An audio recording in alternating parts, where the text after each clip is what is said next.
Le pape François sur l'intelligence artificielle suite. Remettre la dignité de la personne au centre d'une proposition éthique partagée. Il convient maintenant d'ajouter une observation plus générale à ce qui a déjà été dit. La saison d'innovation technologique que nous traversons actuellement s'accompagne en effet d'une conjoncture sociale particulière et sans précédent. Sur les grandes questions de la vie sociale, il est de plus en plus difficile de trouver des accords. Même dans les communautés caractérisées par une certaine continuité culturelle, des débats passionnés et des confrontations surgissent souvent, rendant difficile la production de réflexions et de solutions politiques partagées visant à rechercher ce qui est bon et juste. Au-delà de la complexité des visions légitimes qui caractérisent la famille humaine, un facteur émerge qui semble unir ces différentes instances. Nous assistons à une disparition, ou du moins à une éclipse du sens de l'humain et à une apparente insignifiance du concept de dignité humaine. Il semble que nous perdons la valeur et le sens profond de l'une des catégories fondamentales de l'Occident, la catégorie de la personne humaine.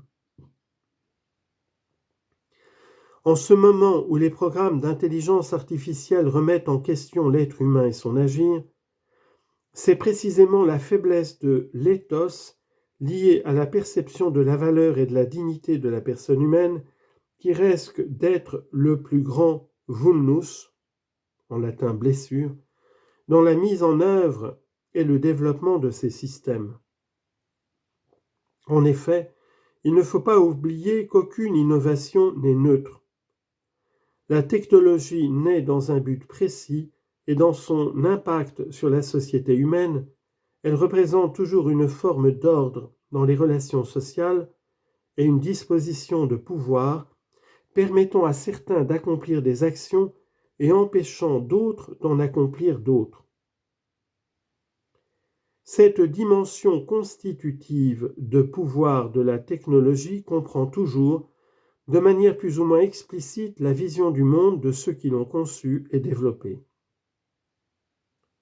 Cela vaut également pour les programmes d'intelligence artificielle. Pour qu'ils soient des outils pour la construction du bien et d'un avenir meilleur, ils doivent toujours être ordonnés au bien de chaque être humain. Ils doivent avoir une inspiration éthique. La décision éthique, en effet, est celle qui prend en compte non seulement des résultats d'une action, mais aussi des valeurs en jeu et des devoirs qui en découlent.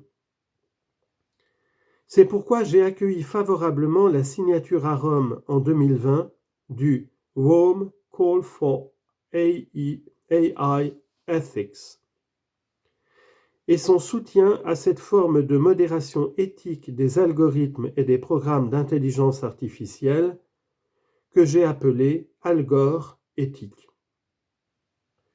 Dans un contexte pluriel et global, où s'affichent également des sensibilités différentes et des hiérarchies plurielles dans les échelles de valeurs, il semble difficile de trouver une hiérarchie unique des valeurs. Mais, dans l'analyse éthique, nous pouvons également recourir à d'autres types d'outils si nous peinons à définir un ensemble unique de valeurs globales. Nous pouvons toutefois trouver des principes partagés avec lesquels on aborde et résout tout dilemme ou conflit de vie. C'est la raison pour laquelle est né le Rome Call. Dans le terme Algor éthique est condensée une série de principes qui se révèlent être une plateforme globale et plurielle, capable de trouver le soutien des cultures, des religions, des organisations internationales et des grandes entreprises qui sont des acteurs de ce développement. La politique dont nous avons besoin.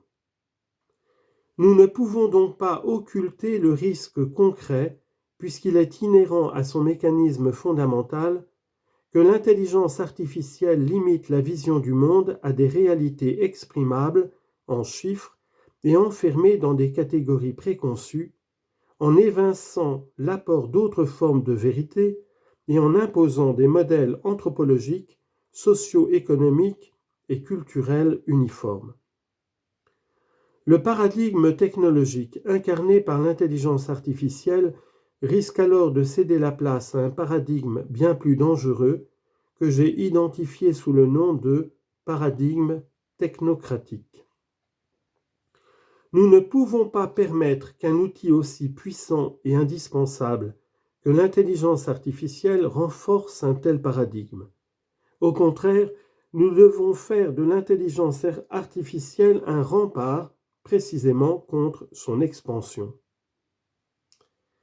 Et c'est précisément là que l'action politique est urgente, comme le rappelle l'encyclique Fratelli Tutti, en disant « Certes, pour beaucoup de personnes, la politique est aujourd'hui un vilain mot et on ne peut pas ignorer qu'à la base de ce fait, il y a souvent les erreurs, la corruption, l'inefficacité de certains hommes politiques.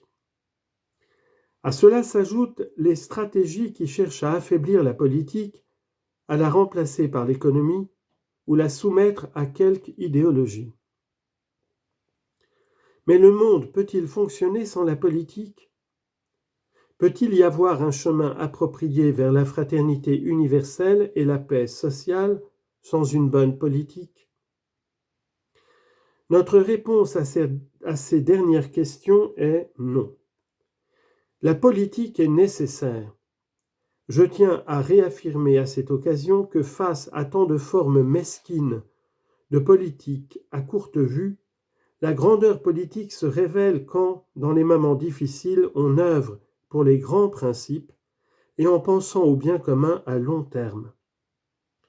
Il est très difficile pour le pouvoir politique d'assumer ce devoir dans un projet de nation et encore davantage dans un projet commun pour l'humanité présente et future.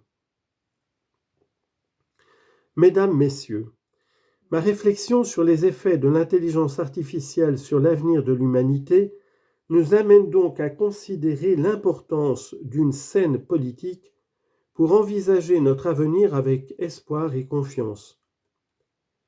Comme je l'ai déjà dit ailleurs, sur le plan mondial, la société a de sérieux défauts structurels qu'on ne résout pas avec des rapiècements ou des solutions rapides purement occasionnelles. Certaines choses sont à changer grâce à des révisions de fond et des transformations importantes. Seule une politique saine sera à même de les conduire en engageant les secteurs les plus divers et les connaissances les plus variées. De cette manière, une économie intégrée dans un projet politique, social, culturel et populaire visant le bien commun peut ouvrir le chemin à différentes opportunités qui n'impliquent pas d'arrêter la créativité de l'homme et son rêve de progrès, mais d'orienter cette énergie vers des voies nouvelles. C'est précisément le cas de l'intelligence artificielle. Il appartient à chacun d'en faire bon usage et à la politique de créer des conditions pour que cet usage soit possible et fécond. Merci.